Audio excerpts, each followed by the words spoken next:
योगांग अनुष्ठानात् अशुद्धि क्षये ज्ञान दीप्ति ही आविवेक ख्याते है। यम नियम आसन प्राणायाम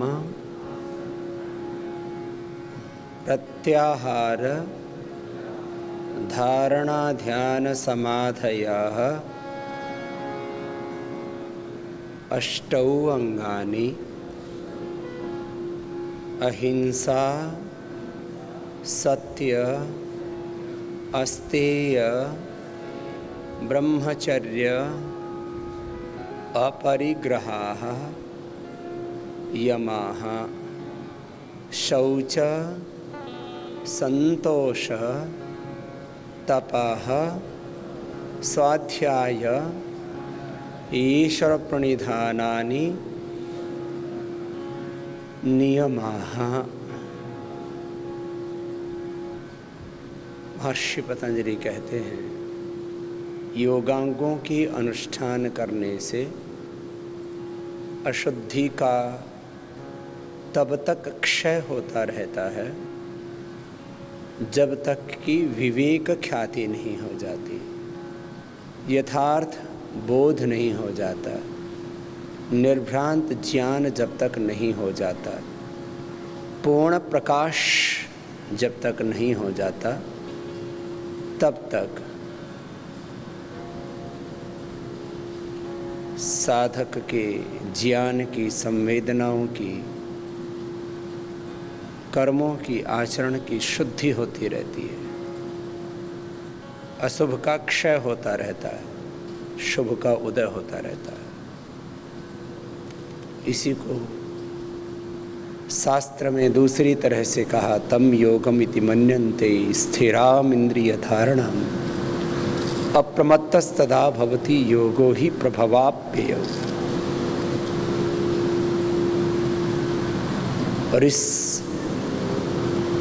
योगांग अनुष्ठान में यम नियमों का पालन करते हुए जब हम आसन में बैठ करके सरसुखम आसनम प्रयत्न शैथिल्य अनंत समापत्तिभ्याम ततो द्वंद्व अनभिघातः। सिद्धासन, बायां पैर नीचे, दाहिना पैर ऊपर, एड़ी पर एड़ी, टखने पर टखना, पंजा एक दूसरी पिंडली और जंघा के बीच में। ये सिद्धासन बहुत सहज है जिसमें सब बैठ सकते हैं। सिद्धासन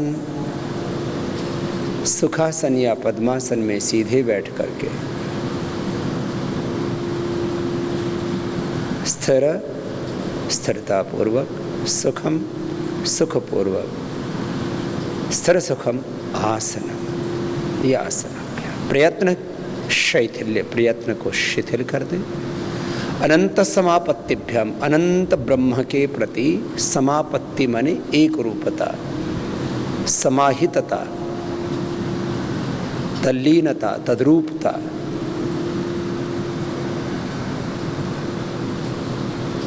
प्रयत्न शैथिल्य अनंत समापत्तिभ्याम, जो अनंत ज्ञान का, अनंत प्रेम का, अनंत सामर्थ्य का, अनंत ऐश्वर्य का, अनंत सुख, शांति और आनंद का मूल स्रोत है। उस अनंत, असीम, अथाह, अपरिमित ब्रह्म के साथ एकात्मता, समाहितता, समापत्ति। ब्रह्म ही, भगवान ही सब ज्ञान का, सब संवेदनाओं, सब सामर्थ्य का मूल आधार है। उस सर्वाधार, सर्वेश्वर, सर्वज्ञ, सर्वव्यापक, सर्वशक्तिमान सच्चिदानंद स्वरूप भगवान के साथ हम समाहित हो जाए, यह आसन की स्थिति है। प्रयत्न शैथिल्य अनंत समापत्तिभ्याम ततो द्वंद्व अनभिघातः। फिर कोई द्वंद्व नहीं रहता, कोई अंतर्द्वंद्व नहीं रहता, और इस संसार की जो अनुकूलताएं प्रतिकूलताएं हैं वो हमें दुख नहीं दे पाते। फिर हम प्राणों के साथ प्रणव की आराधना करते हुए साधना में पूरी तरह, योग में पूरी तरह प्रतिष्ठित अवस्थित हो जाते हैं। आइए मेरे साथ मिलकर के ओंकार का उच्चारण करते हैं।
स्वः तत्सवितुर्वरेण्यं भर्गो देवस्य धीमहि धियो यो नः प्रचोदयात्।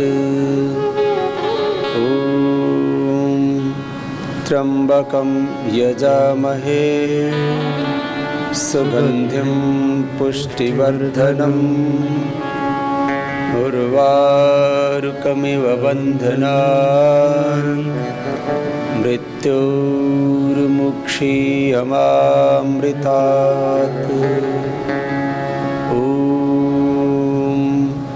सहना भवतु सहनौ भुनक्तु सह वीर्यं करवावहै तेजस्विनावधीतमस्तु मा विद्विषावहै।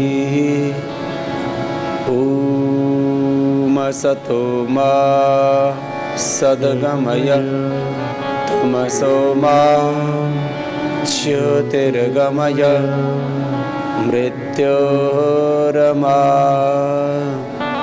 अमृतं गमय। शांति शांति शांति।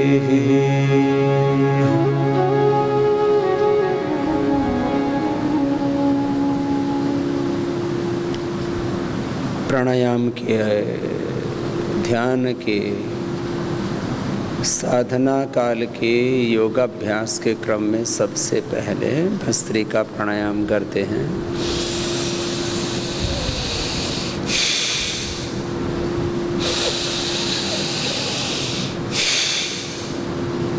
लंबा गहरा श्वास भरा, बाहर छोड़ा। यथा शक्ति, यथा सामर्थ्य, यथेष्ट अभ्यास भस्त्रिका प्राणायाम।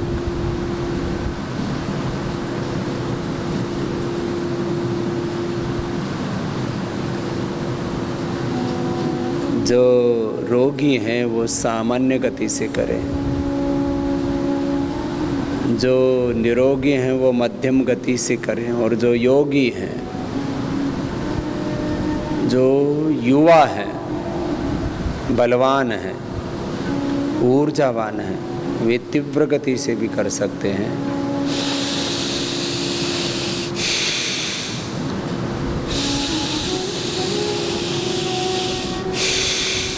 ये सामान्य गति हुई।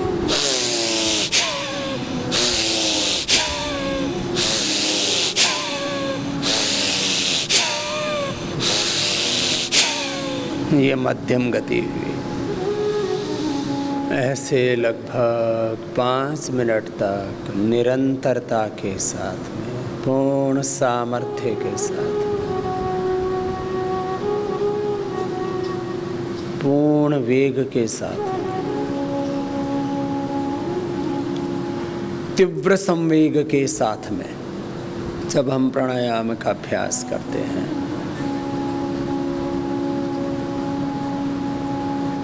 तीव्र संवेग ज्ञान का, मेरे साथ में मिलकर के बोलेंगे, तीव्र संवेगानाम आसन्नः।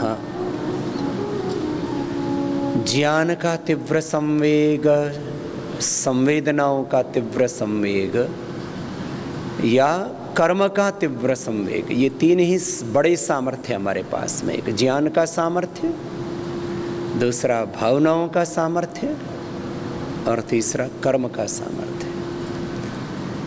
इनका संवेग, पराकाष्ठा, अतिरेक होता है, तब भगवान की तत्क्षण अनुभूति होती है। तत्क्षण, उसी क्षण। ज्ञान का अतिरेक, संवेदना माने प्रेम, समर्पण, भक्ति, श्रद्धा का अतिरेक, कर्म का, पुरुषार्थ का, सेवा का अतिरेक। भस्त्रिका के बाद अब कपालभाति प्राणायाम का अभ्यास करते हैं। सामान्य गति रोगियों के लिए, मध्यम गति निरोगियों के लिए और तीव्र गति जो पूर्ण योगी हैं, पूर्ण युवा हैं, पूर्ण ऊर्जावान हैं, पूर्ण रूप से बलवान हैं, वो तीव्र गति से भी कर सकते हैं।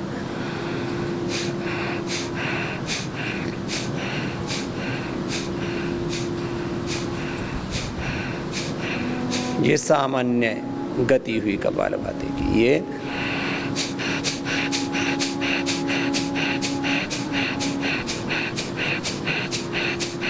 मध्यम गति। और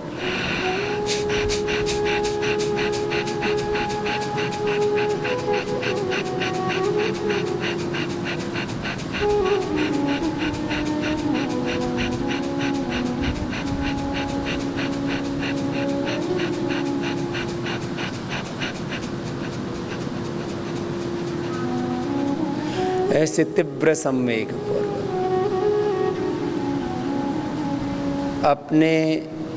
अपने सामर्थ्य के अनुसार ऐसे करते रहेंगे।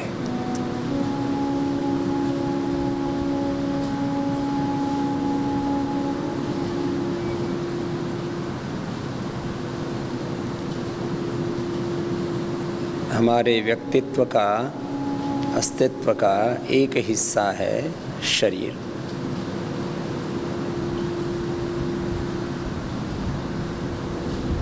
इस शरीर को समग्रता से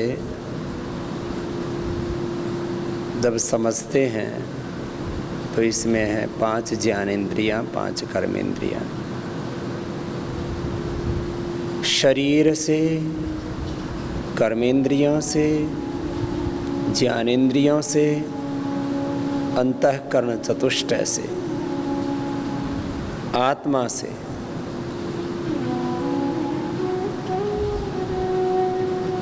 ये शरीर, ये इंद्रियां, ये अंतःकरण साधन हैं आत्मा के, और साध्य है हमारा अपनी निजता, अपना स्वरूप, अपना मूल स्वभाव, अपनी मूल प्रकृति, अपना मूल अधिष्ठान।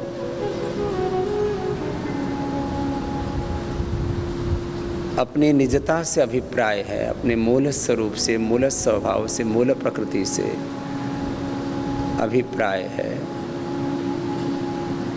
जो आत्मा स्वभाव से ही ज्ञानमय है, प्रेममय है, सुखमय है, शांतिमय है, आनंदमय है, ऐश्वर्यमय है, उस अपने स्वरूप में हम प्रतिष्ठित रहें और अपने इस मूल स्वरूप में, मूल स्वभाव में, मूल प्रकृति में, अपने इस अनंत ज्ञान में, अनंत प्रेम में, अनंत सामर्थ्य में, अनंत ऐश्वर्य में, अनंत सुख, अनंत अथाह असीम शांति में प्रतिष्ठित रहते हुए जो अपने लिए विहित कर्म है उनको पूर्ण ज्ञान, पूर्ण निष्ठा, श्रद्धा, पूर्ण पुरुषार्थ से निष्पादित करना, ये जीवन है। ऐसे जीवन को समग्रता पूर्वक समझे, ऐसे योग अध्यात्म को समग्रता पूर्वक समझे, ऐसे अपने अस्तित्व को समग्रता पूर्वक अनुभव करें। कपालभाति लय के साथ करते रहना।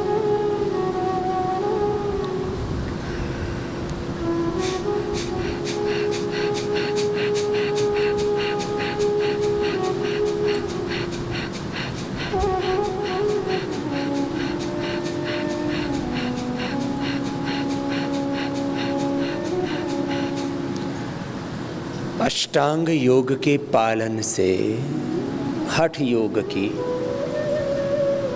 ज्ञान योग, कर्म योग, भक्ति योग की,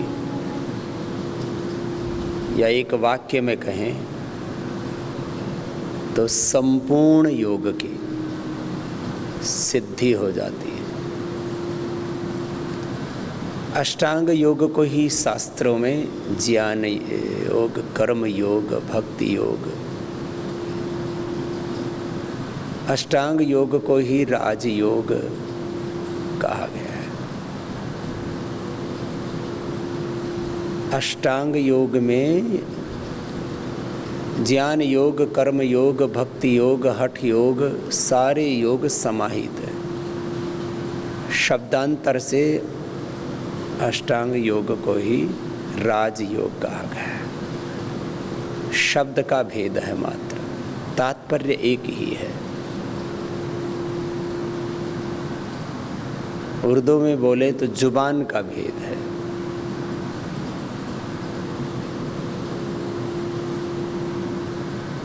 शब्द भिन्न भिन्न हैं, तात्पर्य ध्येय एक ही है। लैंग्वेज और वर्ड्स के भेद होने से,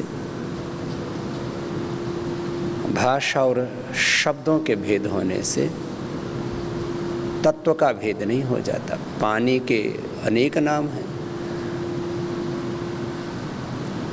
मनुष्य को ही अनेक नामों से संबोधित किया जाता है।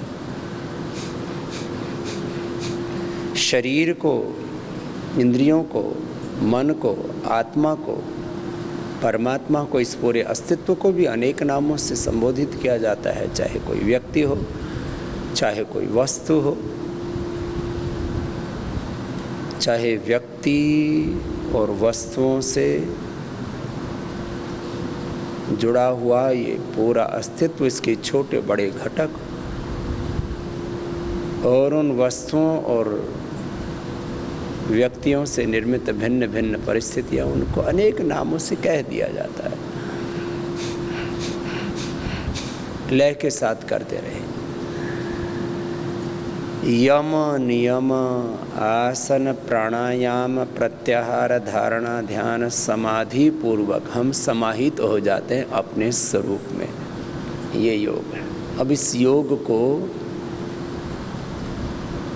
इस योग की जो स्थिति है उसको अनेक शब्दों में, जैसे जैसे हमारी चित्त की अवस्था बनती जाती है, उस अवस्था को भिन्न भिन्न नामों से कहा। कपालभाति लय के साथ करते रहे और योग की मुख्य रूप से जो तीन स्थितियां हैं, योग के मुख्य रूप से जो तीन चरण हैं, 3 सोपान हैं, जो 3 स्टेप्स हैं, 3 सीढ़ियां हैं, 3 चरण हैं, 3 स्टेजेस हैं, 3 अवस्थाएं हैं, उनको अनुभव करें। प्रथम चरण में हम ओंकार या गायत्री आदि मंत्रों का आश्रय लेकर के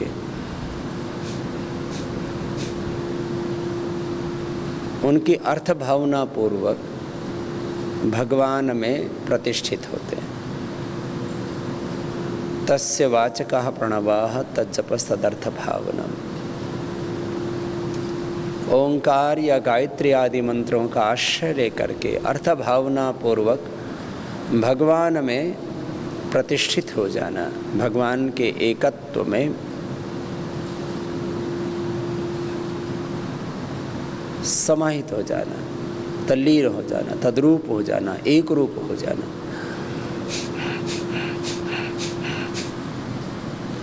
अब इसको भाव समाधि कहें, इसको सहज समाधि कहें, संकल्प समाधि कहें, जो भी नाम दें हम,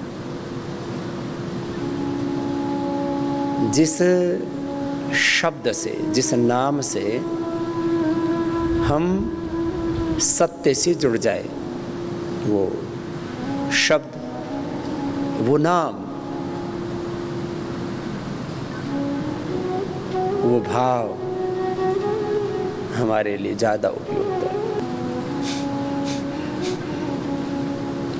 ये प्रथम चरण हुआ। ओंकार या गायत्री आदि मंत्रों का अर्थ भावना पूर्वक जप करते हुए जो शब्द, सब मंत्रों का, जीव जगत का, जड़ चेतन का,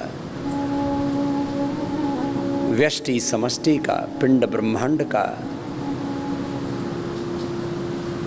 आश्रय है, आधार है, उस भगवान के साथ एकत्व स्थापित करने के लिए, चित्त वृत्ति निरोध के लिए, आत्मबोध के लिए, प्रमाण विपर्य विकल्प निद्रा स्मृति रूप पंच क्लिष्ट वृत्तियाँ और अविद्या अस्मिता राग द्वेष अभिनिवेश, ये पंचक्लेश, इनसे उत्पन्न होने वाले काम क्रोध लोभ मोह अहंकार आदि विकारों का जो विस्तार है, अशुभ का जो विस्तार है, उसको शब्द दे दिए जाते हैं, इनके पार चले जाते हैं।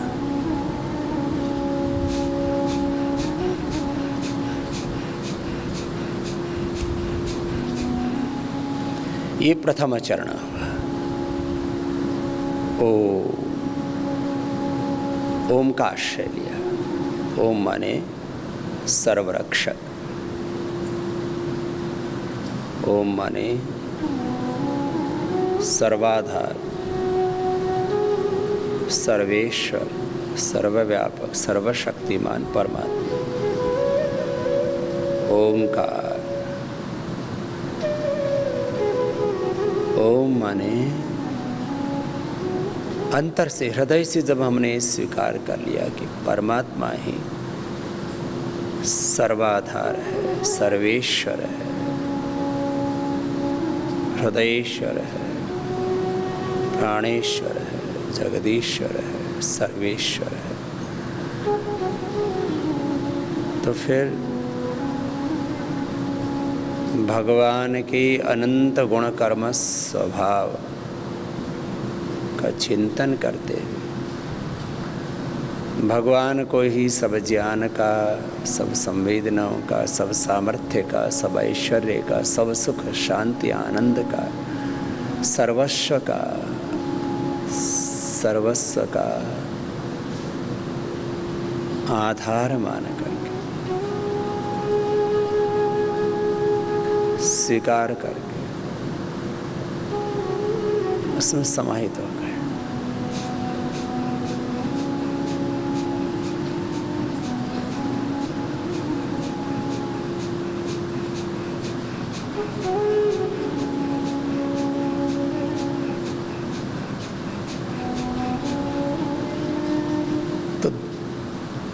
प्रथम चरण में हमने ओंकार और गायत्री आदि का आश्रय लिया, और फिर जब